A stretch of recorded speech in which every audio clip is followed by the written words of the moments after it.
तो स्वागत है हमारे ऑनलाइन क्लासेस के अंदर। आज हम नेक्स्ट आपके लिए लेके आए लसब ज्ञात करने की जो तीसरी विधि है, भाग विधि, यानी कि इसको इंग्लिश के अंदर कहते हैं डिविजनल मेथड से हमें क्या करना, उसका एलसीएम ज्ञात करना है या फिर कहे तो भाग विधि से लसब ज्ञात करना। इससे पहले हमने दो विधि पढ़ चुके हैं। एक तो हमने गुणज विधि जिसको इंग्लिश के अंदर मल्टीप्लिकेशन मेथड कहा जाता है, दूसरी हमने अभाज्य गुणनखंड विधि जिसको इंग्लिश के अंदर प्राइम फैक्टराइजेशन मेथड कहा जाता है, उससे हमने लसब ज्ञात करना सीखा है। अब तीसरी हम आपके लिए लेकर आए विधि जिसका नाम है भाग विधि से लसब ज्ञात करना या फिर कहे डिविजनल मेथड से किसी भी नंबर का, किसी भी संख्या का उसका एलसीएम लसब ज्ञात करना। तो हम आज इस वीडियो के अंदर आपको हम बताएंगे भाग विधि से किसी भी संख्या का लसब किस प्रकार ज्ञात किया जा सकता है।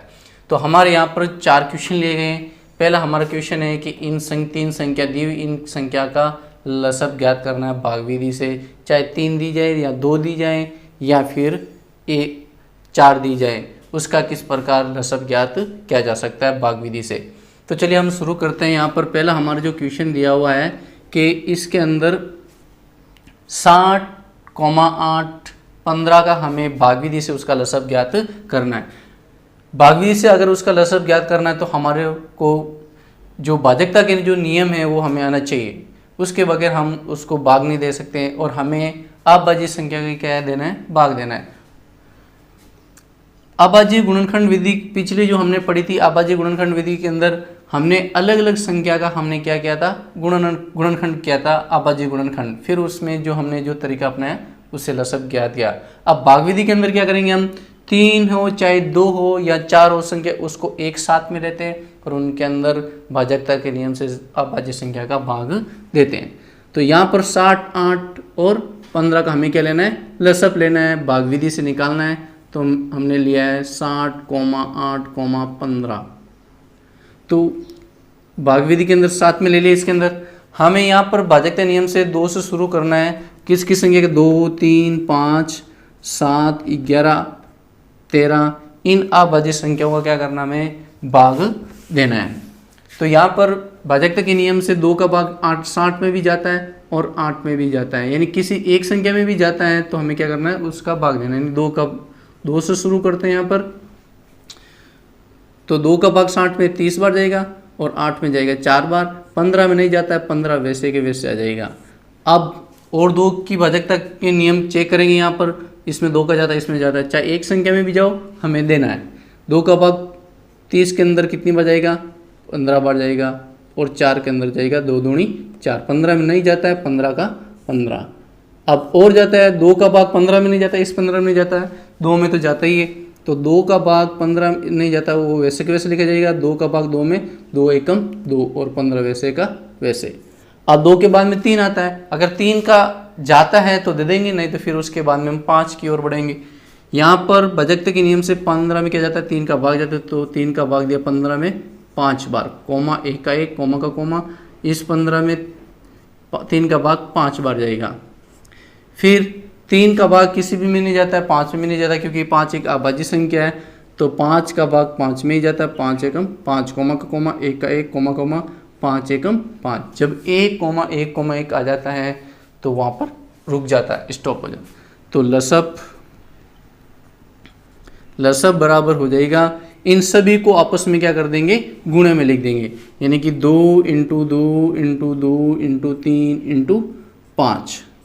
अब इनको आपस में गुणा कर लेते हैं। 2 दूनी 4, 4 दूनी 8, 8 को 5 से गुणा किया 8 पंजे 40, 40 को 3 से गुणा करेंगे 120 आंसर। तो इस प्रकार भाग विधि से किसी भी संख्या का, चाहे 2 संख्या हो चाहे 3 संख्या, उसका लसब ज्ञात किया जा सकता है। चलो दूसरा हमारा ले लेते हैं।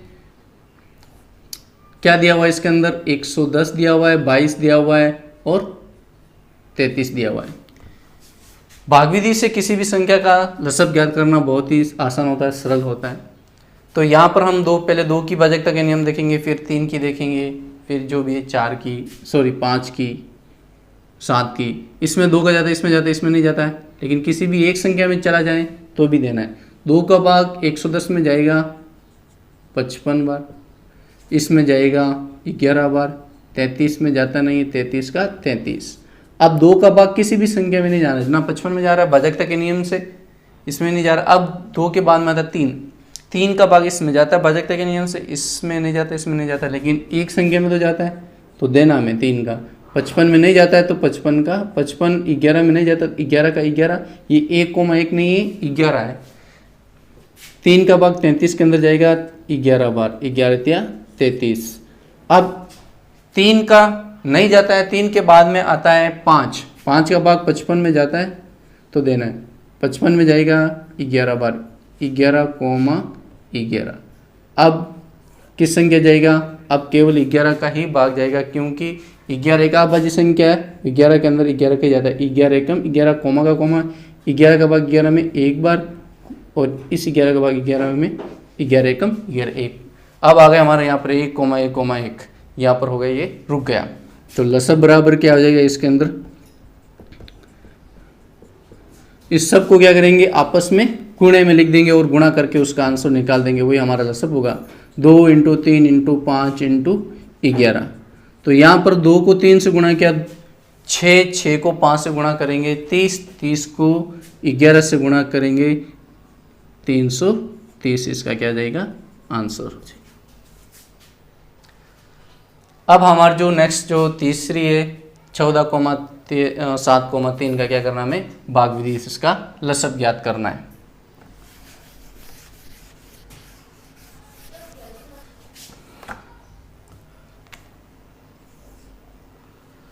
तो हमें जो तीसरा प्रश्न दिया हुआ है 14,7,3 का लसब ज्ञात करना है भाग विधि से।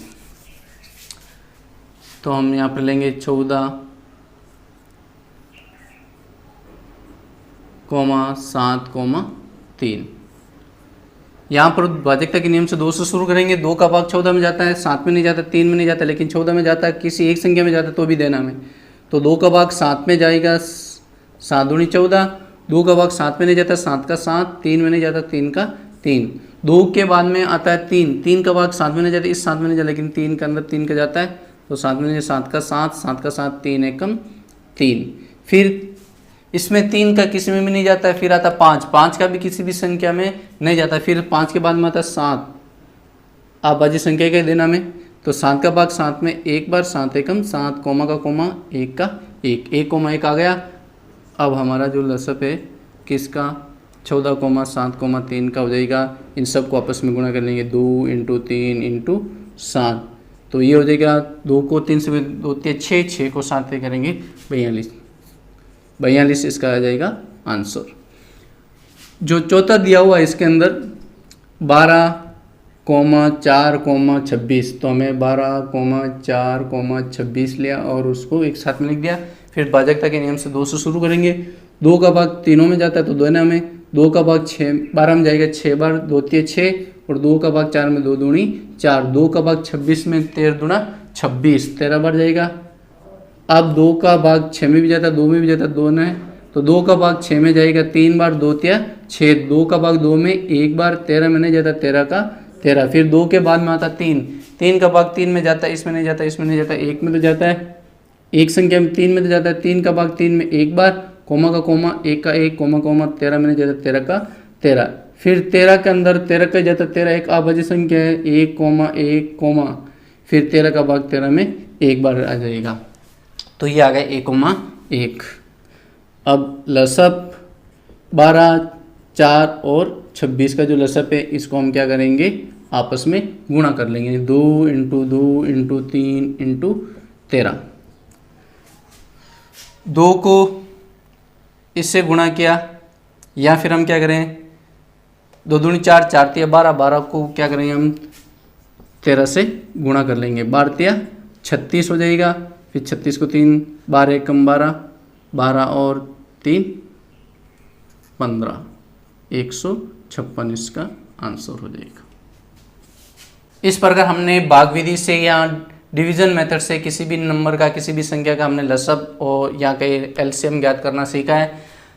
अब आपको हम क्या करते हैं, होमवर्क के लिए कुछ देते हैं क्वेश्चन, उसको आपको क्या करना है सोल्व करना है भाग विधि से। आपको दे दिया 15, 45, 13,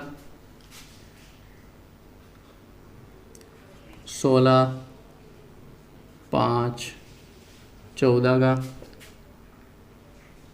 21 33 12। इनका क्या करना है, आपको आंसर निकालना भाग विधि से, फिर कमेंट में आपको लिखना है इसका आंसर क्या होगा। फिर से हम एक नए वीडियो के साथ में मिलेंगे, तब तक के लिए गुड बाय।